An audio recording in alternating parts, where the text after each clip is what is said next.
Okay. Yunnan. So actually, Nan, this word, Nan means south. As well as some other terms like east, Dong, Chinese, Dong, east, Xi, west, Nan, south, and north. So you're coming from Beijing, right? So can you guess the meaning? What is Beijing? North capital. Okay. So north capital, right? Cool. And where is the south capital? Nanjing. Nanjing, or during the World War II, people called it as Nanking. Okay, that's near Shanghai. And where is the east capital? So where is the east capital? Dongjing. Dongjing. Or you can say Tokyo. Well, there's Okay, Tokyo in Beijing, in Japan. The capital of Japan is called Dongjing in Chinese, means east capital. Okay, I bet it's not part of China, not yet. Okay, let's back to the Yunnan. So we use those terms, for the directions. For example, have the Henan province. We have Henan province, so it's south of the Yellow River. You know Yellow River, right? The mother river of China. So Henan province, Henan means south of the Yellow River. And we have Hebei province. Hebei, that means north of the Yellow River. We have Hubei. Hu means lake. So north of Dongting Lake. Dongting Lake is the second largest freshwater lake in this country. And we also have Hunan province. Hunan, also the south of Dongting Lake. So you see, all those names will give you a basic, this place's basic geographic location. The information is there. But where is Yunnan? Where were the clouds? Why people call this province as south of clouds? So that's my first question. Okay, so this province is actually located in the southwest China. It's a frontier province. Also borders with 3 countries: Laos, Vietnam, and Cambodia. No, not Cambodia. Myanmar. Yes, Myanmar. So the Yunnan, this province, its geographic location rendered this Yunnan province intersection, a destination, and a site of cultural and economic interactions with Southeast Asian countries, South China, and beyond. So, have you ever heard about the Silk Road? You know the China Silk Road, right? But most people were familiar with the Northern Silk Road from Xinjiang area, go up, through the Middle Asia and then to Europe. But what about the Southwest Silk Road? It's starting from Yunnan to other countries and the regions. So actually the Southwest Silk Road contains 4 different routes. Actually one is from Yunnan to Tibet, Lhasa, and then up to Nepal, and then to India. So you're probably familiar with that because back in the Ming Dynasty, that's the Yunnan tea exported through the Southwest Silk Road to your country and then to India. And also the new crops arrived in China through this southwest Silk Road, such as sweet potatoes and corn. So before 16th century, we didn't have these type of crops. And these new crops arrived in China through the southwest Silk Road during the Ming Dynasty in the late 16th century. Okay, so that's something in the old history. But then till the 19th century, the 19th century witnessed the European occupations of Southeast Asia, the mainland of Southeast Asia, and then both the British and the French, they invented this Yunnan myth. So it considered as the key for their occupation of Southeast Asia, and then in the world. It's quite a competition between these two, French and British, and they plan to build railways or highways from Yunnan and connecting Yunnan to Vietnam or Myanmar. But eventually, the French, they advanced in the competition. So in 1910, a railway between Kunming, this city, and Hanoi in Vietnam was complete. So till 1940s, it was a very important route for international trade from China, Yunnan, to the French Indochina. So after the completion of the railway in 1910, a large number of minerals, especially tin, was exported to Vietnam, and also it served as the foundation for the Yunnan economy in the early 20th century. But and then later, the Second World War. Are you familiar with the Second World War? Yes. The Japanese occupation of China. Have you ever heard about that? Yes. Okay. So during the World War II, actually, the World War II brought quite a lot of international attention to this area, the Yunnan province and the Southwest Silk Road. In 1938, the government, the nationalist government, Mr. Chiang Kai-shek, Chiang Kai-shek, the former leader of China during 1930s and 40s, they retreated to the southwest China and made Chongqing as a wartime capital. Okay, so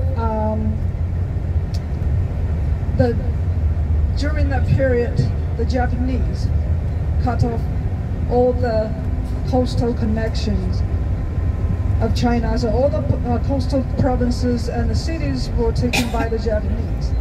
So the Yunnan to Vietnam railway became the only passage for China to the sea. So it's quite important. But all the above informations couldn't really explain why people call the province as Yunnan, south of the clouds.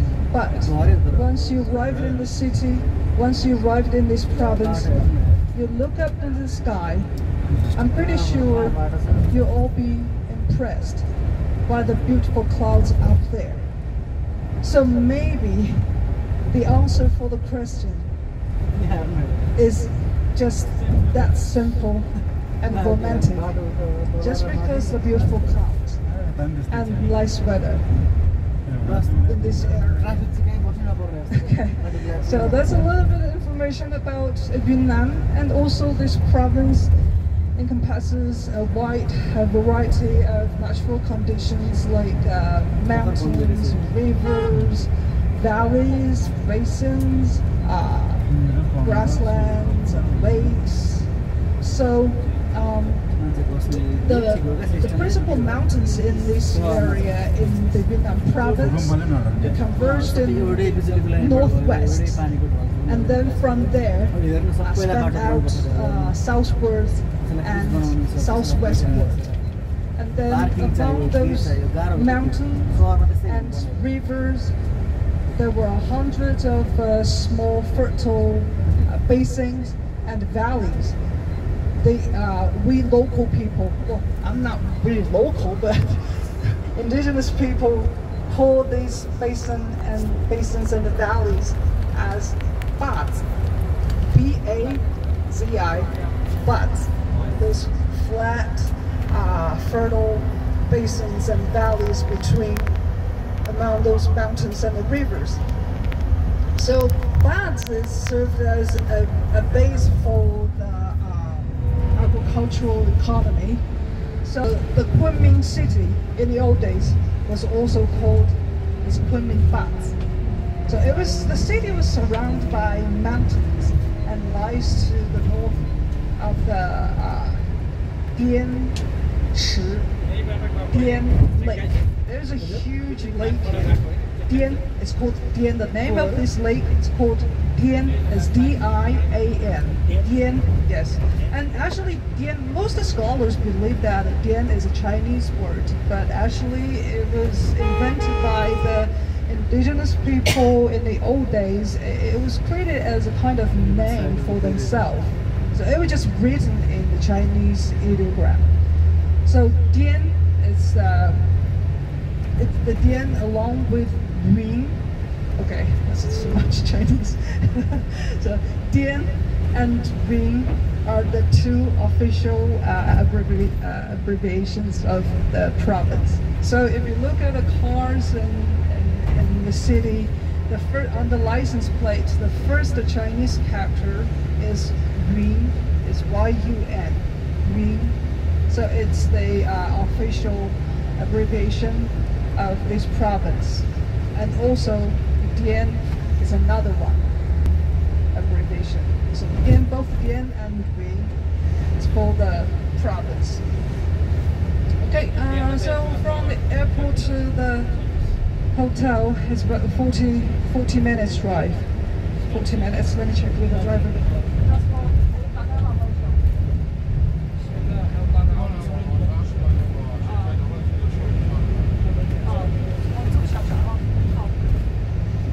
Another maybe 20 minutes we'll get to the hotel.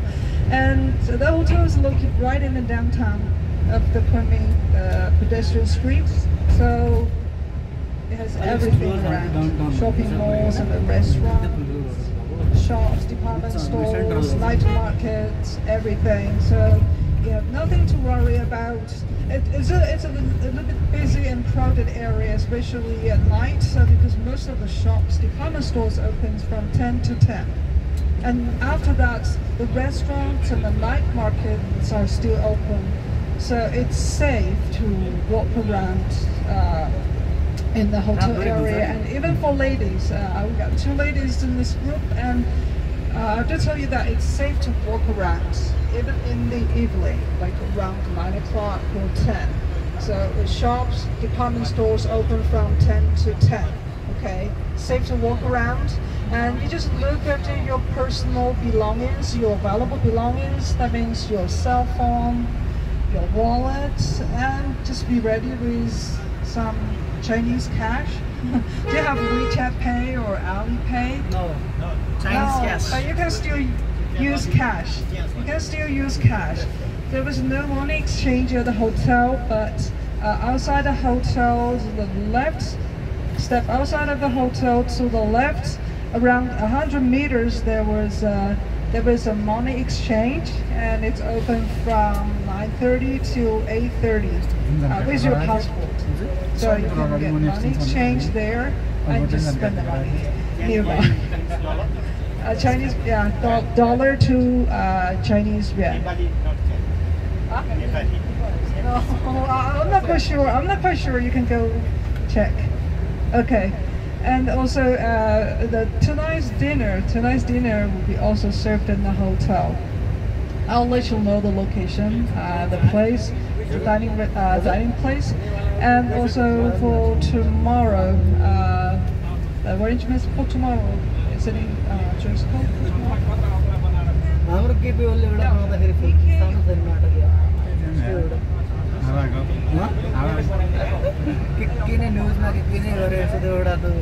Okay, so for tomorrow's activities, dress formally, okay?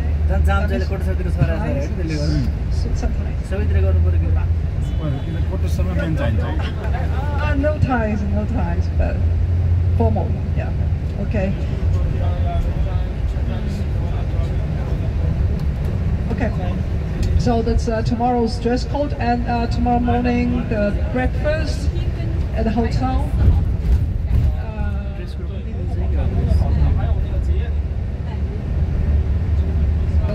For tomorrow's breakfast, that's from 7 to 10. Yeah, 7 to 10 in the hotel. Okay. And so the departure time for tomorrow morning, 7:45. Yes, 7:45, 7:45, because tomorrow morning we'll drive at least 1 hour, at least. It's a long drive, and also in the morning we have rush hours in the city. It's really from 7 to 9. So we have to leave early because we have to arrive at our destination by 9:30. So we'll leave by 7:45. Please be on time, please. If you miss the bus, no, if you're late, so there will be punishment. Yeah, we'll feed you with the poison mushroom. Oh, there are a lot of kind of mushroom in Yeah, you're coming into the very good season to Yunnan, and especially in July and August, this city is famous for this province, and the city is famous for the wild mushroom.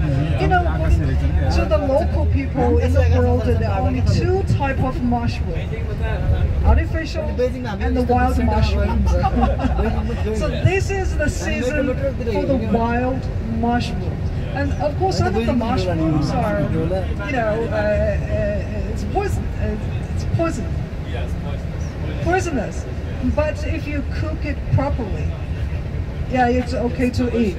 And also, you don't have to worry about it because the doctors, the hospitals have been, they have very experience to dealing with those patients from the poison. Very experienced. Okay, so most of the meals for this trip will be arranged in either in the hotel or the local restaurant, but you will still have the chance to try the local food. People here eat everything. You have very interesting foods in the night market near the hotel. It's about like maybe 2 minutes walk. I'll show you the directions.